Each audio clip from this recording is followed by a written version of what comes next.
तो basically internet banking को हम लोग ये भी बोल सकते हैं कि इंटरनेट बैंकिंग एक मिनी बैंक है जो आपके वेब ब्राउजर पे ओपन हो जाता है, और जितनी भी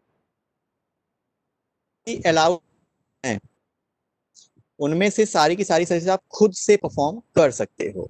जैसे आप बैंक अकाउंट का स्टेटमेंट निकाल सकते हो, 1 महीने का, 2 महीने का, 3 महीने का, 6 महीने का, वो आपके ऊपर है आप कितना निकालना चाह रहे हो। आप डीडी के लिए अप्लाई कर सकते हो, आप एफडी ओपन कर सकते हो, आप अपना मोबाइल नंबर रजिस्टर कर सकते हो, आधार नंबर रजिस्टर कर सकते हो, केवाईसी कर सकते हो। बहुत सारे ऑपरेशन जो जनरली आप एक बैंक में करते हो नॉर्मली, वो सारे ऑप्शंस बैंक आपको with the help of internet banking provide करता है। बदले में वो आपसे internet banking free of cost है, तो कोई भी चार्ज नहीं लेता है, लेकिन आपको एक अकाउंट नेम, अकाउंट नंबर और पासवर्ड प्रोवाइड करता है जो आपको काफी सिक्योरिटी के साथ रखना पड़ता है।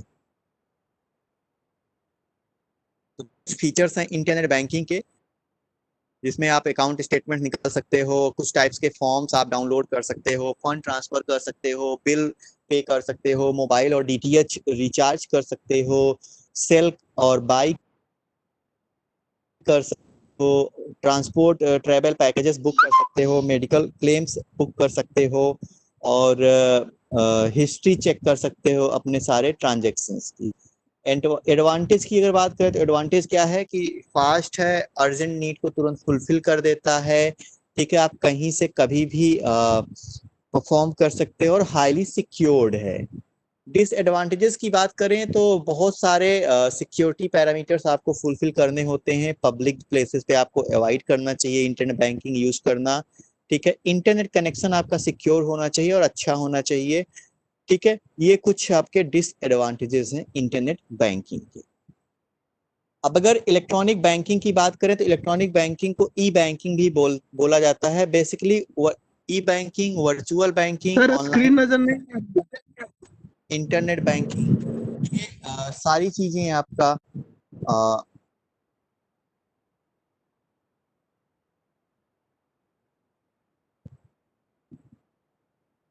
ई बैंकिंग के थ्रू ही आती हैं, जिसको आप अपने कंप्यूटर, मोबाइल फोन या लैपटॉप स्क्रीन से इजीली हैंडल कर सकते हो। बेसिकली दो मेन मेथड हैं ई बैंकिंग को कस्टमर्स को डिलीवर करने के लिए। एक है कि बैंक जो है वो फिजिकल प्रेजेंस बनाए इलेक्ट्रॉनिक ट्रांजेक्शन के लिए, जिसमें बैंक इसमें छोटे छोटे बैंकिंग सॉल्यूशंस ओपन कर लेते हैं गांव मोहल्लों में, और बोलते हैं कि आप यहाँ से अपनी सारी चीजें कर सकते हो, छोटी मोटी चीजें। फिर दूसरी है कि आपको वर्चुअल बैंक्स प्रोवाइड कर दिए जाए, जैसे आपके इंटरनेट बैंकिंग और इस तरह की चीजें, ठीक है, जो आप कहीं भी यूज कर सकते हो। फिर अगर बात करें तो आपका एटीएम हो गया, और पॉइंट ऑफ सेल हो गया, ठीक है, और आपका ये deposit and withdrawal direct banking से हो गया। ये कुछ ई बैंकिंग के बेहतरीन एग्जांपल्स हैं।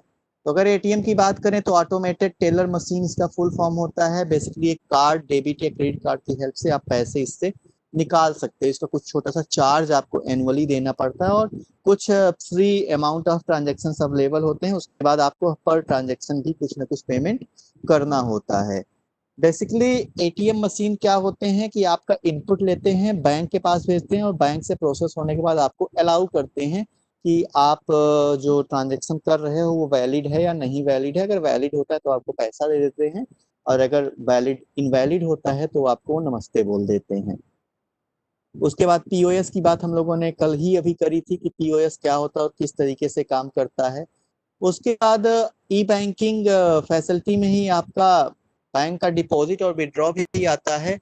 बेसिकली आप इस तरीके के काम कर सकते हो, जैसे आपको इंश्योरेंस का पेमेंट करना है या कुछ ईएमआई वगैरह पे करना है, तो आपको एक डॉक्यूमेंट फिलअप कराया जाता है, NACH, NACH, जो आप फिलअप करते हो और मैंडेट करते हो उस थर्ड पार्टी को कि आपके बैंक से वो हर महीने इतना अमाउंट इतने दिन तक निकाल सके। तो ये आपका ई बैंकिंग का ही एक छोटा सा एग्जाम्पल है।